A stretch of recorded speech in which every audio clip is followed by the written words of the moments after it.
আসসালামু আলাইকুম viewers, welcome to my channel Husna's recipes.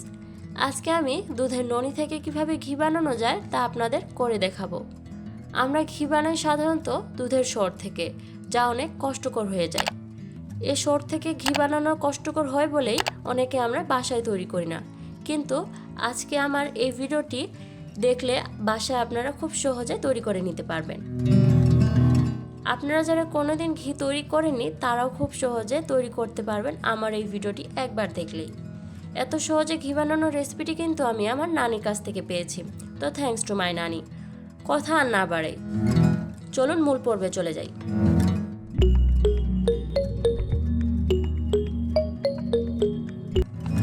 প্রথমে দেখতে পাচ্ছেন একটি পাতিলে আমি দুধ নিয়েছি। আমি এখানে 1 লিটারের মতো দুধ নিয়েছি। এখানে একটি বিষয় লক্ষ্য রাখবেন, দুধটা কিন্তু আমি এখানে ফুটাইনি বা কোনো জাল করে নেইনি, এটি ফুল কাঁচা দুধ। আর একটি কথা, দুধটা যে পাত্রে নেবেন ওটা যেন একটু বড় হয়। বড় পাত্র থেকে ননি অনেক বেশি তোলা যায়। এবার আপনারা এই কাঁচা দুধটি ফ্রিজে রাখবেন। আমি এখানে ফ্রিজে রাখলাম 7 থেকে 8 ঘন্টার মতো। যত বেশি ফ্রিজে রাখবেন তত বেশি ননি পড়বে। 7 থেকে 8 ঘন্টা পর দুধটা ফ্রিজ থেকে বের করে নিলাম।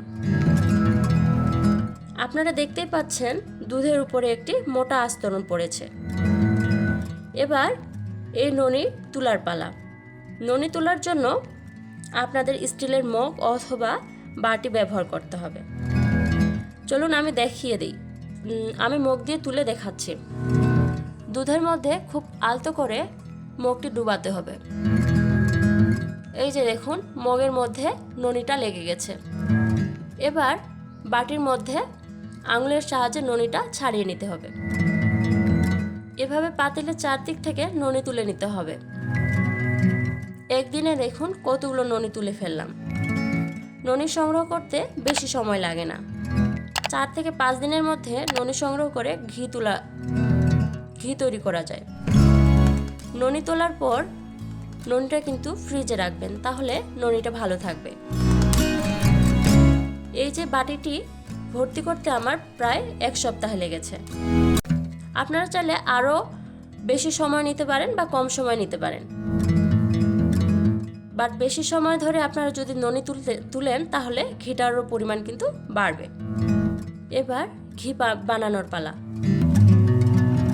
অনেকক্ষণ ধরে জাল করতে হবে, এর জন্য আমি একটি পুরাতন কড়াই নিলাম।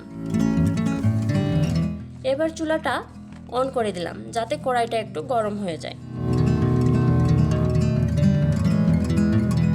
কড়াই গরম হয়ে যাওয়ার পরে ননিগুলো কড়াইয়ের মধ্যে দিয়ে দিব।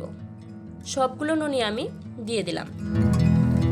সবগুলো ননি দেওয়ার পরে চুলার পাওয়ারটা মিডিয়াম টু হাই করে জাল করতে হবে,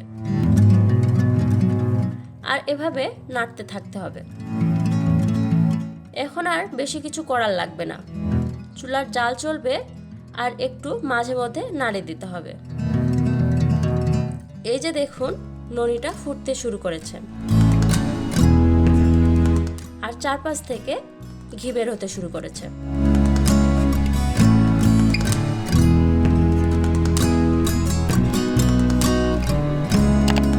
এই যে দেখুন, আমি আপনাদের কাছ থেকে একটু দেখাই। কড়াইয়ের চারদিক থেকে ঘি বের হচ্ছে কত সুন্দর। আমি আপনাদের চামচ দিয়ে একটু তুলে দেখাচ্ছি কতটা সুন্দর আর সহজভাবে ঘি তৈরি করা যায়। এই যে দেখুন, ঘি বের হচ্ছে আস্তে আস্তে। এক পর্যায়ে চুলার আঁচটা মিডিয়াম টু লো করে দিতে হবে। আছে যদি আপনারা ননিটা বের করেন তাহলে খুব সুন্দরভাবে বের হবে আর কালারটা অনেক সুন্দর হয়ে থাকবে।